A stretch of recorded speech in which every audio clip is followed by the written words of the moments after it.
এক গাধা বাঘের সাথে তর্ক করছে। বাঘ বলছে ঘাসের রং সবুজ, আর গাধা বলছে না, ঘাসের রং নীল। তখন গাধা বলল, আরে ভাই, তর্ক না বাড়িয়ে চলো, আমরা দুইজনে বনের রাজা সিংহের কাছে এর সমাধান চাইবো। সে আমাদেরকে বলে দিবে তুমি সঠিক না আমি সঠিক।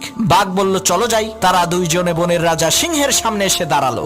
বাঘ কিছু বলার আগেই গাধা চেঁচিয়ে চেঁচিয়ে বলে উঠলো, মহারাজ, আপনি একটু বলেন তো ঘাসের রং সবুজ না নীল? আমি বলছি ঘাসের রং নীল, আর বাঘ বলে ঘাসের রং সবুজ। আপনি একটু ফয়সালা করে দেন তো।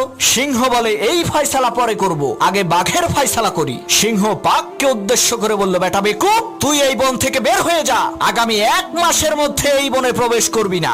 বাঘ বলল, মহারাজ, আমার কোন অপরাধের কারণে আপনি আমাকে এত বড় শাস্তি দিচ্ছেন? তখন সিংহ বলল, বেটা, তুই হইলি শক্তিশালী আর বুদ্ধিমান প্রাণী, তোর গর্জন শুনলেই তো গাধার লুস মোশন শুরু হয়ে যাবে। তুই কেন এই অশিক্ষিত মূর্খ গাধার সাথে তর্ক করে সময় নষ্ট করতে গেলি?